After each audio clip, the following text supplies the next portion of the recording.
Silicon ಸಿಟಿಯಲ್ಲಿ ಬೆಚ್ಚಿ ಬೀಳಿಸುವ ಘಟನೆ ನಡೆದಿದೆ. ಮಗಳ ಹಿಂದೆ ಬಿದ್ದಿದ್ದ ವ್ಯಕ್ತಿಯನ್ನ ತಂದೆ ಬರ್ಬರವಾಗಿ ಹತ್ಯೆ ಮಾಡಿರುವ ಘಟನೆ ಯಲಹಂಕದ ಅಳ್ಳಾಲಸಂದ್ರದಲ್ಲಿ ನಡೆದಿದೆ. ಬಾಗಲಕೋಟೆ ಮೂಲದ ರಮೇಶ್ ಎಂಬಾತ ಕೊಲೆಯಾಗಿದ್ದಾನೆ.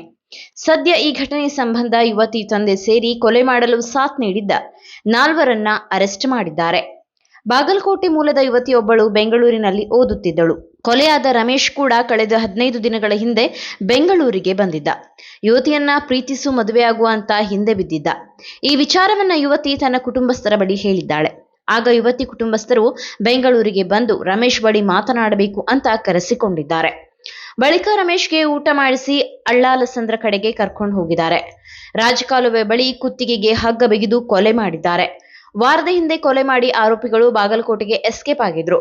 ಈ ಘಟನೆ ಬಗ್ಗೆ ಬಳಿಕ ಯಲಹಂಕ ಪೊಲೀಸರು ಕೊಲೆ ಕೇಸ್ ದಾಖಲಿಸಿಕೊಂಡು ತನಿಖೆ ಆರಂಭಿಸಿದ್ರು. ಕೊಲೆಯಾದ ರಮೇಶ್ ಮತ್ತು ಆರೋಪಿಗಳು ಮೂಲತಃ ಬಾಗಲಕೋಟೆ ಜಿಲ್ಲೆಯ ಮುಧೋಳದವರು. ಈ ಹಿಂದೆ ಕೊಲೆಯಾದ ರಮೇಶ್ ಮನೆಯಲ್ಲಿ ಯುವತಿ ಓದಿಕೊಂಡಿದ್ದಳು. ರಮೇಶ್ ಕೆಲಕಾಲ ದುಬೈಗೆ ತೆರಳಿ ಕೆಲಸ ಮಾಡಿಕೊಂಡಿದ್ದು ಬಳಿಕ ದುಬೈನಿಂದ ವಾಪಸ್ಸಾಗಿದ್ದನು. ಬಳಿಕ ತಮ್ಮ ಮನೆಯಲ್ಲಿ ಓದಿಕೊಂಡಿದ್ದ ಯುವತಿಯನ್ನ ಮದುವೆಯಾಗುವ ಆಸೆ ವ್ಯಕ್ತಪಡಿಸಿದನು. ಆದರೆ ಯುವತಿ ಕುಟುಂಬಸ್ಥರಿಗೆ ರಮೇಶ್ಗೆ ಹೆಣ್ಣು ಕೊಡಲು ಇಷ್ಟವಿರಲಿಲ್ಲ. ಯುವತಿಗೆ 18 ವರ್ಷ ಆಗದಿದ್ದರೂ ರಮೇಶ್ ಮದುವೆಯಾಗುವಂತೆ ಪೀಡಿಸುತ್ತಿದ್ದ.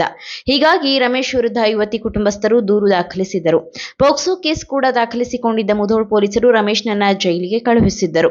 ಇತ್ತೀಚೆಗೆ ಯುವತಿ ತಂದೆ ಈರಯ್ಯ ಮಗಳನ್ನ ಓದಿಸುವ ಸಲುವಾಗಿ ಬೆಂಗಳೂರಿನ ಕಾಲೇಜಿಗೆ ಸೇರಿಸಿದ್ದನು. ಜೈಲಿನಿಂದ ವಾಪಸ್ ಬಂದಿದ್ದ ರಮೇಶ್ ಮತ್ತೆ ಯುವತಿ ಹಿಂದೆ ಮದುವೆಯಾಗುವಂತೆ ಪೀಡಿಸಲು ಶುರು ಮಾಡಿದ್ದ.